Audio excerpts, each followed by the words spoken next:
Hey, welcome to the Finance Fam podcast, where we cover finances, faith, family, and freedom. Whether you're in debt or a seasoned investor, we cover all the ways we're beating the rat race, thriving in recession, building wealth for future generations, and living with purpose to ultimately gain freedom and impact the kingdom, however the Lord calls us as believers. My name is Isaiah, and I'm one of the hosts of the show alongside my good friend Andrew.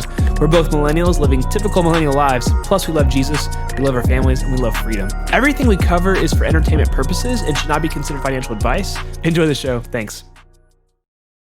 And welcome everyone to this episode of Finance Fam. We're doing this live because yes, we are on YouTube as well. Isaiah, is that terrifying? A little bit, but you know. It completely terrifies me. And we can't edit anything out, so any slip of the tongue, if you will, it will be live on YouTube. Amazing. So, first of all, what's the occasion for a live video moving forward and this new fancy desk and YouTube? What's going on? Why is today special? Why is today special? I don't know. You're putting me on the spot. It's season 2. Season 2. Whoa. So excited about season 2. I don't know when we're going to be posting this, but we've got a lot of editing to do. We're going to give ourselves a lot of work to do with editing and all that sort of stuff. But we're excited to begin with you guys. So Isaiah, what have you been up to from the end of season 1? Last time we have been online together, and season 2 as we begin. What has been new in your life? Yeah, I think we decided to take a little break and make it into seasons because we wanted to focus on time with family. We were going over the holidays, so just got some time with the family and the kiddos, got to get away from work for a little bit and just reflect on the year, reflect on my finances, reflect on spiritual goals, financial goals, fitness goals. So we're now in the new year, and I'm trying to get back into it with all things. Fantastic. But as far as finances, let me start there for a second. As far as finances, the last 2 months, a lot of exciting stuff has been happening with the dropshipping business. Okay. So we have to do an episode about that. It's fascinating. But that's ramping up. And then I've got some new tenants. So rent is increased. Thank you to those tenants. Real estate's a beautiful thing. And we're grinding at work, trying to change the world. So what about you guys? Fantastic. The Bullard family. Yeah, we had a great New Year's celebration at a friend's lake house. Shout out to the McLaughlins. And so I got to watch the Georgia Bulldogs. Oh, yeah, come on. At the stroke of midnight, beat Ohio State. What was the score? It was closer. It was like 40. It was 42-41, and it came gosh. down to a last-second field goal, and the guy shanked it. And that's just... Georgia shouldn't have won that game, and I thought Georgia was gonna, take over the game, destroy Ohio State, but Ohio State should have won. They were dominating the whole time, and then this epic comeback with Stetson Bennett. We'll do a whole podcast about this. I'm sure. We're a sports podcast now, but Kirby Smart calls the timeout of the century. I saw that happen. He calls timeout on 4th and 1. Ohio State goes for it, and that means the play didn't count, and they did not get a first down. And I was the happiest I think I've ever been. I just wanted to give him a big old kiss and a hug right there. I was like, thank you, Kirby Smart, for being smart. Anyways, nice. So we're not a sports podcast. We're not. We talk about finances on this show sometimes. Try to. Yeah, see, we actually can see it right there. So it's faith, family, freedom, and finance. And today we're going to talk about finance. So I know it's early. We're recording this January 5th, 2023. 2023. The years kind of scare me as I see them more and more. But I'm about to ruin your year because I'm about to bring up a very, very nasty topic. Ruin it, baby. Let's go. Okay. So if you're listening online, I'm sorry if I ruin your day by this. You will one day be too old to work. You will one day die, in fact. Gosh. You're so dark. That's a little bit darker, but no. That's darker. Let's go back a step. One day, just as they do in professional sports, one day Tom Brady will be too old to play NFL football. And, for many of us, that doesn't seem likely because, gosh, he seems to be moving better on the field than he ever has. He's an old man and he's playing out there. But one day, and there's this amazing quote from Moneyball. It's about professional baseball. One of the characters says this: "We're all told at some point in time that we can no longer play the children's game. We just don't know when that's going to be. Some of us are told at 18, some of us are told at 40, but we're all told. And so this kind of, as I was thinking and praying about this season of Finance Fam, I wanted to talk about that. I wanted to talk about, mortality, age, because for some people, they get this idea, I'm going to work forever. I'm going to stay in my career forever. But the reality is, just like professional players are told, hey, you're not going to play anymore. There comes a day when, in whatever industry you're in, you're not going to be at the top of your game. Now, that doesn't mean you can, that you can't work and do something, but you're not going to be at the top of your game when you're 95, and that's a reality. And so what that means is we get to have a nuanced conversation together about what that means. How do you prepare for that day when you are too old to work? So how does that strike you, Isaiah? When I say one day you will be far too old to work, some youngster will say, hey, That's Gramps. way off. Hey, Gramps, you're Boomer? fired. No, hey, millennial. Oh, man, that'll be bad. Dude, we're gonna be boomers. The things surrounding boomers, all the stereotypes. We're gonna be. We're that as basically millennials. boomers already. Exactly. We have a show about money. We're boomers. That's true. Real quick, Finance Fam, thank you for listening. If you need help with your finances, Andrew and I can help you build wealth and start this journey of investing and getting your finances in order. You can reach out to us through our questionnaire form if you're listening on Spotify in the podcast description, or reach out to us on YouTube. We are here to help you. Back to the show. How does that strike me? The first thing that comes to mind, I hope maybe one day my dad listens to this, is I think about him because, like you said, Andrew, some people are, they've been in their field, they've been in the game, they've been working, they think they're going to be the best forever. That's one reason why people may not be prepared for the reality that they can't work anymore, or that one day they're going to have to, throw in the towel. But for some people, I'm going to use my dad as an example, and I think he wouldn't mind me sharing this, is he has continued to work by the sweat of his brow and through the hard labor. He's a landscaper. He's got his own business, but he has broken his back for 12-hour days for like 30 years. And this year he's going to be in his 50s, mid 50s.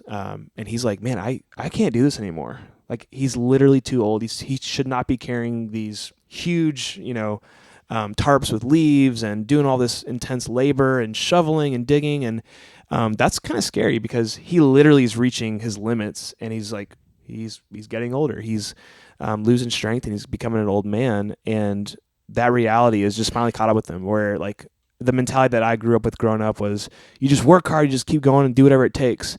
But there comes a day, and it's coming for my dad now, where he shouldn't and can't go as hard as he used to go in his youth. And so that reality is creeping up on him. So that's what I think about, is people who have got to start thinking about the end game and where their body's going, where they want to be, the reality of old age. Absolutely. And so the question we want to kind of add on to this is, so for someone older like that, obviously, I would guess most people that this video is marketed towards are going to be younger, but by chance, if, someone 50, 60, 70 is listening, it's good to think about this no matter what age you are. But how do you know when you have enough money to retire right now? And so that's what we're going to continue this discussion with today. And so I'd say the key number one is know where you are. And so this is a very common thing for people. They don't have a clue where they are in retirement. And so I know for me, years before we started thinking about our finances, getting our finances in order, we didn't know. We weren't putting anything in retirement, first of all, right. But we just didn't know that having a zero in retirement meant something. And so if you're listening right now, that could be you. You could have a zero in your retirement column, and that's okay. That's actually pretty normal. Obviously, depending on what age you are, it can matter more. And so why is it important for people to know where they are? Yeah, it's super important just to realize the reality of your financial state, your health of your finances. I think I saw a statistic that I don't have the ages in front of me, but most people up until like age 27 or 28 are actually negative. Yeah. Like they may not have anything invested and they think they're at a zero, but actually they have student loan debt, or they have whatever, car loans, and like that net worth, that financial number of all your assets and how much money you are worth is dictating your financial health. And most people are actually negative, or if you're lucky, you're at zero, or you're just beginning the investing game. So I don't know if that answers the question, but yeah. So it's helpful to know where you are. And secondly, we want to say dream about what is possible. I don't know if that's a run-on sentence. I don't even think that's a real...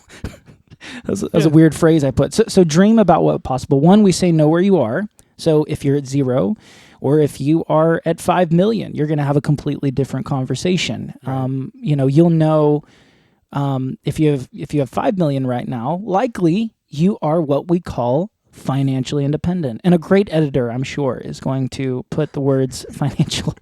We're not going to do that. We're not going to do that. No, that's I'm not going to do that. I don't know. I'm figuring out this editing stuff. I might. Yeah. But so knowing where you are is important, and knowing what your options are.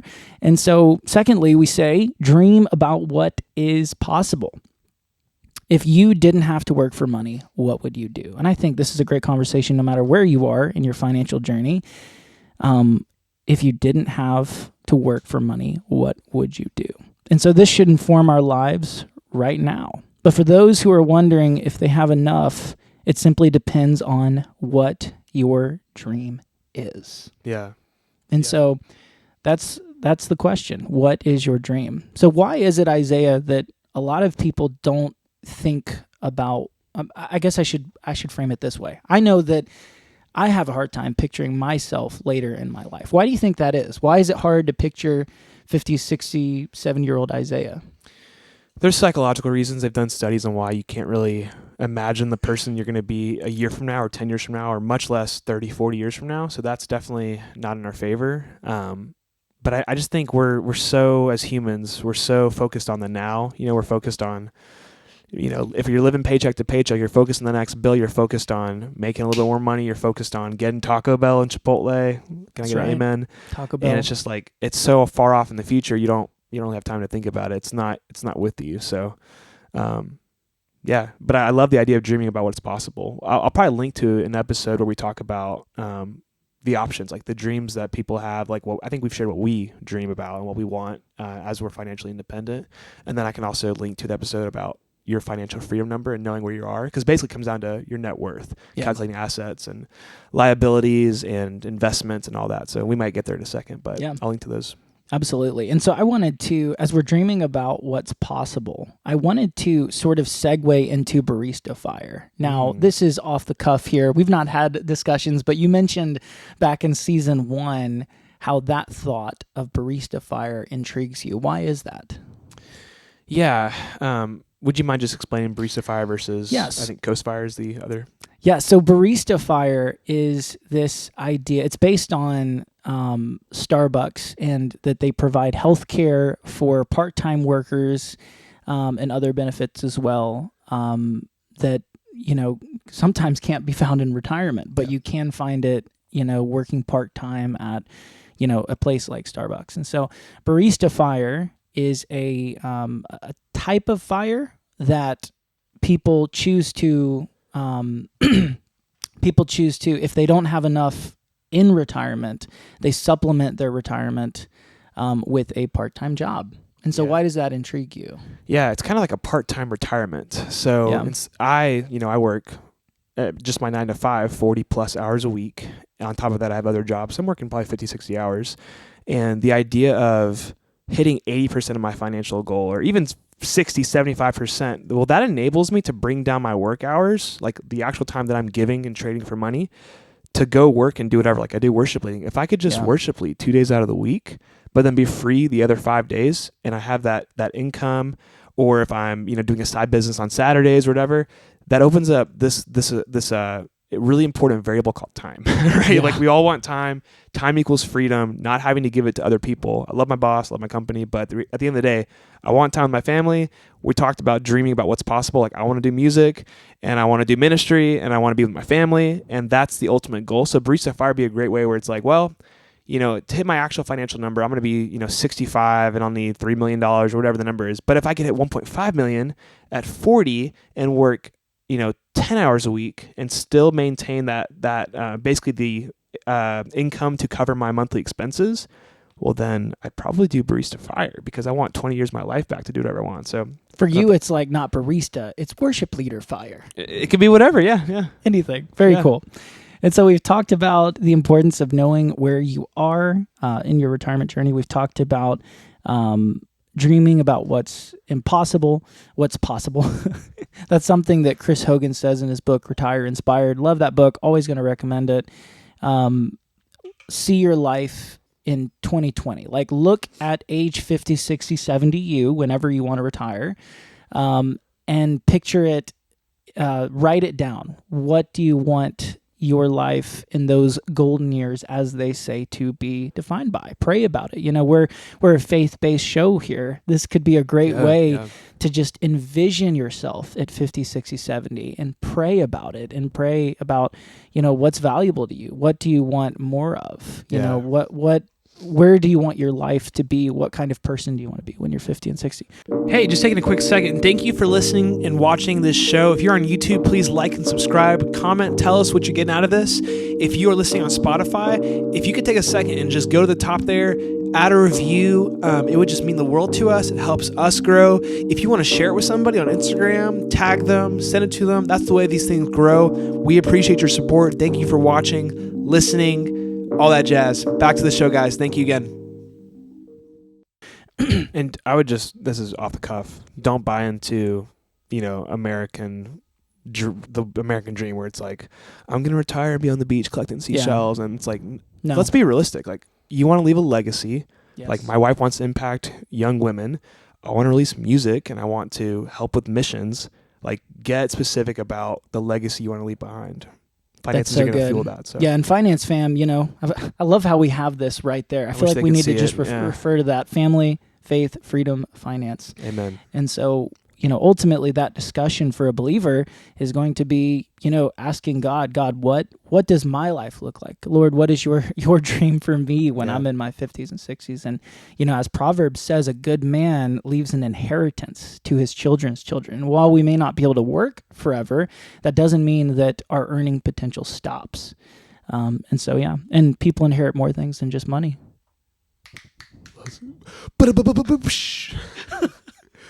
So the third thing we're going to talk about is taking that jump and retiring. Now, I get a little bit, my hairs stand up when I think about this a little bit, Isaiah. I'm just going to tell you. Yeah. So Me too. I don't know how to say this. So I believe there are some people that know where they are. They've determined where they want to be. So they've got that dream. They know where they are, but they are taking a while to execute and say, I'm retired. To pull the trigger. Maybe they're still working a job they don't like. Maybe they are working and they don't have to. Or maybe work is all they've ever known. They never actually fully lived. I'll share a story here in a second, but keep going. No. I think I look at this and I'm like, gosh, I don't know if I would ever feel safe to retire. I mean, just to be real, I don't know if I would ever feel okay to retire. I feel like I would just continue on indefinitely. And so this is a challenge for me. Like, that takes a step of faith in and of itself, saying, I'm going to scale back. Maybe I'll Barista Fire, or maybe I'll retire. Yeah. It is a gamble. Not really. It's not a gamble. So that's the wrong word. Tell me why it's not a gamble. Tell me why it's not a gamble. There is much data and math and statistics to uphold the idea of FIRE and the 4% rule. There we go. All these things that we're going to talk about. But nonetheless, it's scary. Just like we know that investing in the market over time is going to yield return. Yeah. When the amount of friends who are so scared right now to invest in 2022, knowing that we're probably going to have a green year next year, or this year in 23. I didn't say that, he did. I'm going to say it. Based on the data of the market, we should have a green year next year. So I'll talk about that later. But what was I saying? I was saying that I was just being a little bit of a troll. I'm sorry. It's all good. It might be green. That'd be cool. I'd like that very much. I'm going to call it. We're going to look back a year from now. You're going to shoot your shot. Shoot my shot. So back to, how do you believe and take the leap? I think it's just like investing. We know over time investing in the market is going to give us a return. But when we have those down years, all of a sudden you're like, no one likes losing money and investing into a Red Bull dying market, right? So it's just that we know it, But in the moment we have our emotions we have to overcome. So similarly, back to the original question of like, how do you get over that hump of I've hit my financial number, or I have enough passive income and I have my real estate and I should be good, but what's holding me back? It's emotions. It's like, is this actually enough? Is my life going to change? What if this happens? What if that happens? What if blah, blah, blah? It's like, it's emotional. Yeah. So let's take a person, excuse me. So let's take someone with 2.5 million in the market. All right. They know where they are. They know they've got it properly invested in safe index funds. They're using the 4% rule, so they know what that will yield. And I'm not going to do the math in my head because that's just far too taxing. But they know where they are. They know what kind of lifestyle is possible on the 4% rule. I think you're doing the math right now. I try to. So that's great. So 2.5 million, and then it's times 0.04. So that's $100,000 a year that this person can. Most people live on less than that. Exactly. And you can live on less than that. And so what we're saying here is this person with $2.5 million, and how do they take that jump, Isaiah? How practically? Okay, so they're working a job, I don't know, maybe they're finding a fulfilling career, but they're considering, hey, I could change my lifestyle completely. How do you take that leap? Yeah. There's a number of ways. I'm asking for a friend because I don't know how I'd do that. It does depend on your career. Are you hating your career? Are you loving your career? Yeah, it depends on, there's so many variables. Yes. You know, what are your investments? What is your career? What are your goals? Like I have a family member who has a ton of money and she has worked all of her life and has a sizable egg in retirement, like over 3 million. And she lives on less than $100,000 a year. She'll be fine for the rest of her life. Yeah. But all she's ever known is work. And it's like, how do you get out of that? Well, I think to that person, it's going to be probably praying and getting that vision for what you want to do, knowing yourself. Like, I do want to go to the beach and I want to collect seashells, or I do want to travel the world, or I do want to spend more time with my grandbabies, or I want to, you fill in the blank with whatever that vision is and that dream is. But then practically, how do you do that? Well, it depends on where those investments are at. If they're in your 401k, if they're in taxable brokerage, Roth, whatever, you're pulling from that money every year and you're living off that month in and month out. Absolutely. And so a lot of this, and this is the real point of that the last point we're making, take the jump and retire. So at this point, when you realize you're financially independent, now for Isaiah and I, we're not financially independent. So we're speaking about a future day. We're speaking about something we don't have much knowledge or experience in. We've never taken a jump quite like this. We've never taken the leap into the unknown. In season 12, I'll be taking the leap. That was so good. Awesome. Just edit that part out. That's so good. Just edit it and put it. That's what's going to go viral. In season 12. Mark my words. Mark my words. He's shooting his shot again. There we go. But at this point, you don't have to make decisions based on money. You can ask the question, what makes me happy? And that's a different kind of relationship with your boss or whoever. You're able to say, hey, I'm here because I want to be. Yeah. And this job makes me happy. No one at the end of their life, thought, I wish I worked harder. I wish I had just made more money. So I think if you're at that place and you have the egg and the math lines up and you should be able to retire, like stop working, spend time with people, do what you want to do. Yeah. Awesome. Well, this has been this episode of The Finance Fam, the first episode of season 1. My very loud season 2. Yeah, thank you. So we're in season 2 now. So we talked about the horrifying reality that one day we will be too old to work. We talked about the importance of knowing where you are on your financial independence journey. We talked about dreaming, what is possible, and also about that scary jump of stepping into retirement. Thank you guys for joining us. And remember, don't look back. Look ahead.